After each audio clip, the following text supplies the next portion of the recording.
কৃষ্ণ কথাই রসের কথা, কৃষ্ণ কথাই আনন্দের কথা, কৃষ্ণ কথাই প্রেমের কথা। পৃথিবীতে যেজন কৃষ্ণ নামে প্রেম খুঁজে পায় না, ওর মতো চন্ডাল পৃথিবীতে আর জন্ম হয়নি। যেজন কৃষ্ণ কথায় আনন্দ পায় না, ওর মতো নরপশু পৃথিবীতে জন্ম হয়নি। আর প্রেমের কথাই তো কৃষ্ণ কথা, আনন্দের কথাই তো কৃষ্ণ কথা, ভাবের কথাই তো কৃষ্ণ কথা। কৃষ্ণ কথায় আছে সবই, তুই যাহা চাবি তাহা পাবি। কি চাস? কে কি চান? কি চান বলুন যে কৃষ্ণ কথা এটা পাওয়া যায় না? অর্থ চান, আছে। কৃষ্ণ কথায় অর্থ নাই। অশোক বাবুরে 60,000 নিচে 3 দিন বিদায় করে দেখে নেনে, আবার ফিরে বছর আসবে না। ওই দীপিকারে 80,000 নিচে দিয়ে নেনে, আসবে না। গোপীনাথে টাকা ছাড়া কাজ হবে না। তাহলে এগুলো কিসের জন্য? কৃষ্ণ কথা দিয়ে না। অর্থ উপার্জন কি দিয়ে? এই যত পাঠকই আসছে টাকা ছাড়া গেছে নাকি? তাহলে কৃষ্ণ কথায় টাকা পাওয়া যায় না? যায় কিনা?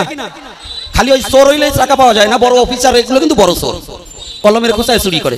তো ওই খালি অফিসার হইলে টাকা পাওয়া যায় না। ভালো ভক্ত সন্তান তৈরি করেন, ভালো সাধু তৈরি করেন, ও বিশ্ব জগতে কৃষ্ণ কথা ব্যক্ত করবে, আপনার ঘর ভরে যাবে টাকায়। ডাকাতি করতে হবে না। চ্যালেঞ্জ। ভারত থেকে এখন বর্তমান আমাদের যদি আমাদের ভাগবত কিশোর গোস্বামীকে আনতে হয়, 3 দিনে কত লক্ষ জানেন? 3 দিন অন্তত 3 লক্ষ, এক সপ্তাহে 3 লক্ষ টাকা দিতে হবে। বলেন কোন অফিসার পারে ঘুষ না খেয়ে 3 লক্ষ টাকা 7 দিনে ইনকাম করতে? হ্যাঁ? তাহলে কৃষ্ণ কথায় সব পাওয়া যায় না। কৃষ্ণ কথায় তুমি নাচতে চাও, আছে? নাই বাবা, গতকাল নাচেননি আপনারা? তাহলে কি নাই বলেন? কৃষ্ণ কথায় আনন্দ নেই? আই মা মাথা রাখো, দেখো। তাহলে কৃষ্ণ কথায় আছে সবই, যাহা চাবি, কিন্তু চাইতে হবে, না চাইলে পাবে না। সনাতন গোস্বামী বললেন, তুমি যে পাত্র বিচার করছো না, তুমি যে কোনো জায়গা কিছু দেখছো না, শুধু হরিনাম দিচ্ছ, কারণ কি? আমার সাক্ষাৎ ভগবান গৌর হরি প্রেমের অবতার। জেনে যান, যত অবতার পুরুষ তার মধ্যে বাংলাদেশে অবতার পুরুষ বেশি, বাংলাদেশে ভগবানের সংখ্যা বেশি। পৃথিবীর মধ্যে বাংলাদেশে যত ভগবানের জন্ম হয়েছে, এত ভগবান কিন্তু পৃথিবীর কোথাও হয়নি। এই বাংলাদেশের মধ্যে যত ভগবানের আবির্ভাব হয়েছে, যে হয় সেই বলে আমার গুরুদেবী ভগবান।